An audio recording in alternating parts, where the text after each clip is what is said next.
Hello दोस्तों, स्वागत है मेरे यूट्यूब चैनल CTR मैथ पर। आज हम ऑब्जेक्टिव क्वेश्चन बताऊंगा जो बहुत इम्पोर्टेंट क्वेश्चन है और 2023 में जो बच्चे एग्जाम देने वाले हैं क्लास 10 का, उसके लिए यह जो क्वेश्चन है बहुत बेहतरीन है। यह वीडियो के एक बार देख करके इन सारे क्वेश्चन को आप सोल्यूशन जरूर कर ले। चलिए स्टार्ट करते हैं। पहला जो क्वेश्चन है, 225 के अभाज्य गुणनखंडों को लिखा जा सकता है। ऑप्शन है आपके सामने A, B, C, D। इस ऑप्शन में चूज करना है। तो सबसे पहले 225 की अभाज्य गुणनखंड करना होगा दोस्तों। 225 का अभाज्य गुणनखंड करते हैं हम लोग। 225 3 से लगेगा, पहले 3 से 21, 3 5 15, 3 से लगेगा 25 बार में, 3 से 5 से फिर लगेगा 5 से 5 बार में। यानी जो इसका अभाज्य गुणनखंड हुआ 3 गुने 3 गुने 5 गुने 5 हुआ। ऑप्शन देखते हैं, 3 गुने 3 गुने 5 गुने 5 पहला ऑप्शन है, पहला ऑप्शन इसका सही हो जाएगा। अगला जो क्वेश्चन है देखिए, 130 तथा 420 का HCF 10 दिया है तो एलसीएम क्या होगा। ऑप्शन है आपके सामने 4। तो 130 इसके लिए हम एक फॉर्मूला पढ़ चुके हैं चैप्टर 1 में, वास्तविक संख्या का ही सब प्रश्न है। वास्तविक संख्या हम पढ़े हैं कि दो संख्याओं का गुणनफल बराबर होती है HCF गुने LCM। दो संख्या क्या क्या है, 130 और 420 है। तो 130 गुने 420 बराबर, देखिए HCF दे दिया इसका 10 तो 10 लिख देंगे। LCM निकालना तो LCM के LCM रहने देंगे। अब दोस्तों देखिए 130 के 30 गुने 420। अब देखिए 10 इधर गुना में है दोस्त, इधर का क्या मिल जाएगा, भागा मिल जाएगा, LCM। अब LCM बराबर हो जाएगा 10 से कट जाएगा 13 बार में। अब 420 गुने 13 कीजिए, जो आंसर आएगा आपके सामने हो जाएगा। 420 गुने अगर 13 करेंगे तो आपका जो होगा ये हो जाएगा 6460। ये हो जाएगा आंसर। तो ऑप्शन देखिए सी में 6460 है, ये हो गया आंसर। अब अगला जो क्वेश्चन है कि A और 8 का HCF 4 है और A और 8 का LCM 24 है तो A का मान क्या होगा। इसके लिए देखिए इसी फॉर्मूला का यूज करेंगे। दो संख्या का गुणनफल क्या क्या है, A और 8 है, बराबर होता है HCF गुने LCM। देखिए HCF दिया है 4 और LCM दिया है 24, तो LCM 4 गुने 24, तो A बराबर करेंगे 4 गुने 24। इधर देखिए गुना में है, इधर करके भागा में आ जाएगा, तो 8 तरीक हो जाता है 24, यानी A बराबर कितना हुआ, 4 तिहाई 12। ऑप्शन देखिए, ऑप्शन में आप देखते हैं ऑप्शन नंबर C है, जिस 12 है इसका आंसर हो गया। अब अगला जो चौथा क्वेश्चन है, एक धनात्मक संख्या 4q + 1 के रूप में कहा है तो यह संख्या निम्न में से क्या होगा, सम होगा, विषम होगा कि अपरिमेय होगा कि जीरो होगा। तो इसके लिए हम लोग देखिए q का मान रख देंगे। कुछ भी q का मान अगर रखेंगे हम यहाँ पे तो आपका हमेशा विषम ही आएगा, क्योंकि एक रखेंगे तो 4 एकम 4 और एक जोड़ देंगे तो 5 होगा, यानी जो विषम हो गया। 2 रखेंगे यहाँ पे तो 4 दूनी 8, 8 एक जोड़ देंगे तो 9, ये भी विषम संख्या हो गया। यहाँ अगर 3 रख के देखते हैं, 4 3 12, एक जोड़ देंगे 13, यानी कुछ भी संख्या यहाँ पे रख रहे हैं हमको एक जोड़ने के बाद वह विषम आ जा रहा है, इसलिए इसका जो आंसर हो जाएगा विषम संख्या हो जाएगा। अब अगला देखिए क्वेश्चन नंबर 4, परिमेय संख्या 35/50 के दशमलव प्रसार क्या है। ऑप्शन है शांत, अशांत, दोनों, कोई नहीं। तो इसकी चेक करने के लिए जो हर होती है, हर का अगर गुणनखंड करने पर जो गुणनफल होता है 2 और 5 के रूप में अगर होता है तो वह शांत होगा, और 2 और 5 के रूप में अलावा अगर दूसरा कुछ आ जाता है तो वह अशांत हो जाती है। चलिए इसके सामने आपके सामने चेक कर रहे हैं। 50 है अंश हर में, तो 50 का हम गुणनखंड कर रहे हैं 2 से 25 बार में, 5 से 5 बार में।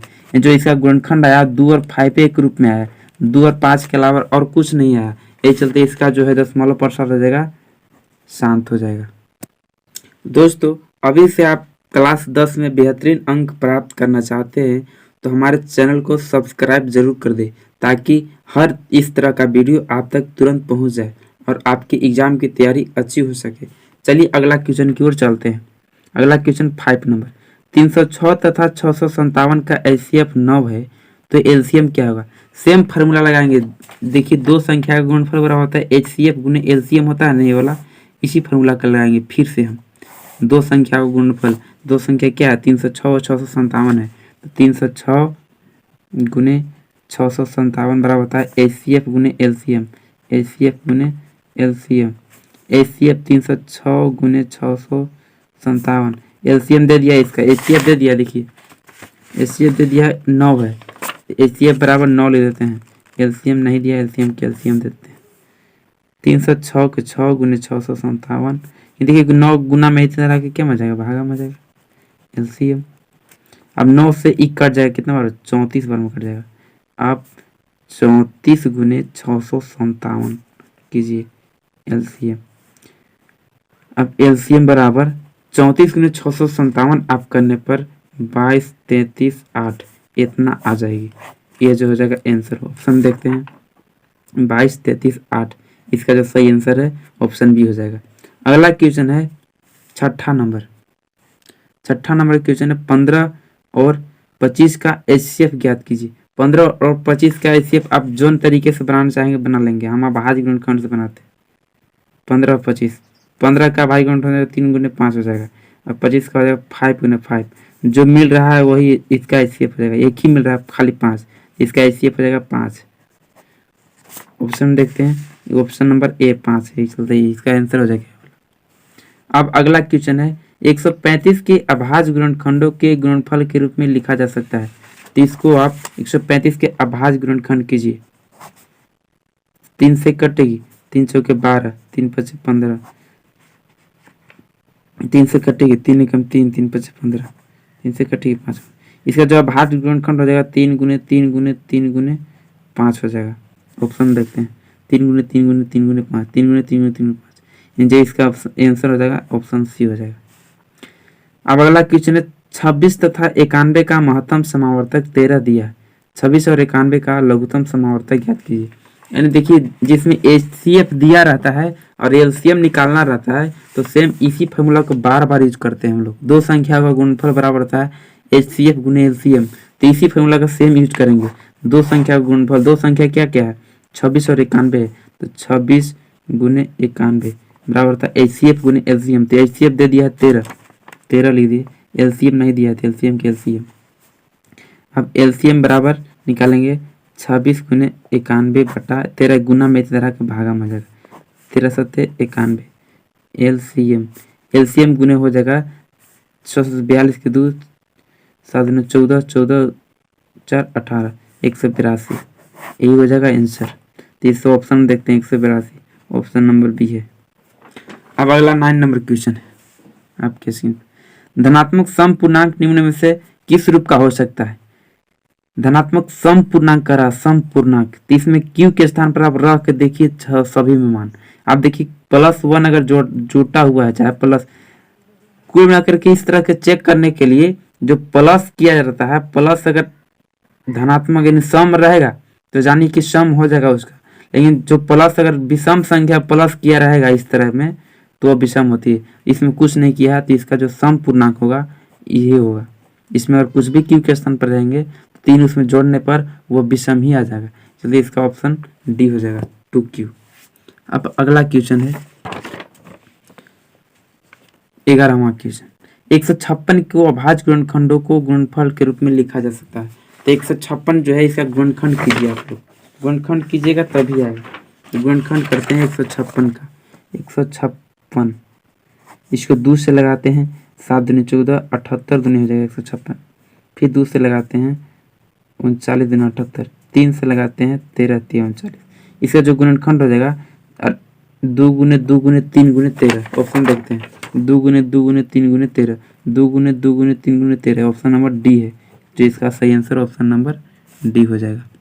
अब अगला क्वेश्चन चलते हैं 12वां, 96 तथा 404 का HCF 4 दिया है, 96 तथा 404 का LCM क्या होगा। देखिए दोस्तों इस क्वेश्चन को हम 3-4 बार पहले भी बना चुके हैं। ये क्वेश्चन को आप आसानी पूर्वक समझ गए होंगे, बना भी लेंगे, क्योंकि दो संख्याओं का गुणनफल बराबर क्या होता है, HCF गुने LCM होता है। दो संख्या क्या क्या है, 96 और 404 है, 96 गुने 404, HCF दे दिया है 4, LCM नहीं देते, LCM के LCM लिख देंगे। अब 96 गुने 404, देखिए 4 गुना में इधर आकर भागा में जाएगा, बराबर LCM। 4 से कटेगा तो काट दीजिए, 4 से 100 एक बार में कट जाएगा, ये 4 से। अब LCM बराबर क्या हो जाएगा 96 गुने 101। अब LCM बराबर इसको गुना कीजिए, जो आंसर आ जाएगा वही हो जाएगा। तो इसको गुना करने के पास आपको आ जाएगा क्या चीज़, करके देख लेते हैं। इसका जो आया 9696 आया, तो इसका जो ऑप्शन हो जाएगा ऑप्शन नंबर डी, इसका सही आंसर। अब अगला क्वेश्चन चलते हैं। धनात्मक विषम पूर्णांक निम्न में से किस रूप का नहीं हो सकता है। विषम पूर्णांक किस रूप का नहीं हो सकता, तो देखिए धनात्मक विषम पूर्णांक जो है ये भी धनात्मक विषम पूर्णांक, क्योंकि इसमें विषम संख्या जोड़ा गया है, ये भी विषम संख्या जोड़ा गया है, इसमें विषम संख्या जोड़ा गया है, लेकिन ये जो है इसमें सम संख्या जोड़ दिया गया है दोस्त।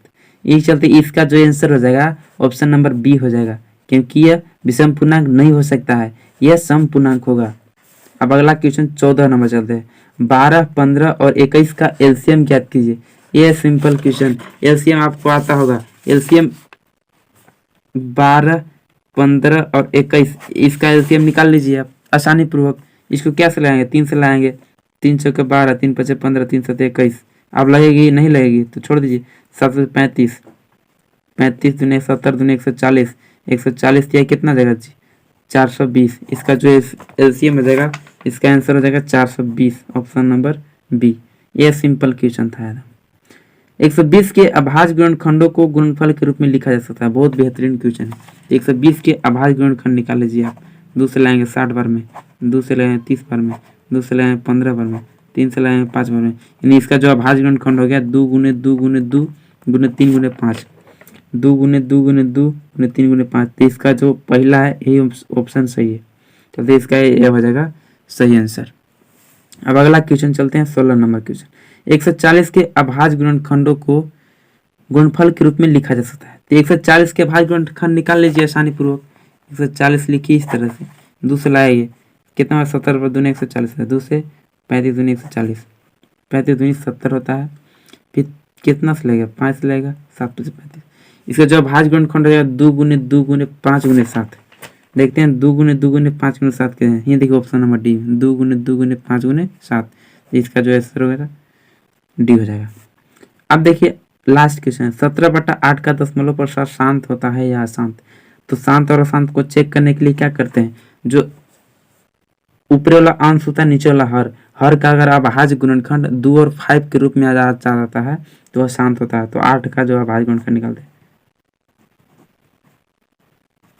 यानी खाली 2 के रूप में आया, जल्दी इसका जो हो जाएगा शांत हो जाएगा। अगर 5 के रूप में आता भी तो वही शांत होता, क्यों वो 5 रहे तो शांत होता। अगर 2 और 5 दोनों के रूप में आता तभी शांत होता, लेकिन 2 और 5 गुने अगर एक में कुछ अलग संख्या अगर जुड़ जाता और कुछ भी एक भी अगर अलग संख्या जुड़ जाता तो यह शांत हो जाता, लेकिन इस तरह का है नहीं। इसका जो गुणनखंड आया 2 के रूप में आया, जल्दी ये जगह शांत हो जाएगा। उम्मीद है ये सारे क्वेश्चन आपको समझ में आ गया होगा। यदि समझ में नहीं आती 1-2 बार इस वीडियो को देखने के बाद आपकी सारी क्वेश्चन बन जाएगा। आप एक क्वेश्चन को एक बार जरूर रिवीजन कर ले, क्योंकि एग्जाम में इससे बाहर एक भी क्वेश्चन नहीं पूछेगा। यह जो है क्वेश्चन एक चैप्टर यानी वास्तविक संख्या से जितने भी ऑब्जेक्टिव क्वेश्चन बनने लायक था सभी को बना करके आपके सामने पेश कर दिया और आप लोगों को सभी क्वेश्चन को बता भी दिया। तो इस चैप्टर को आप रिवीजन अवश्य कर ले। धन्यवाद।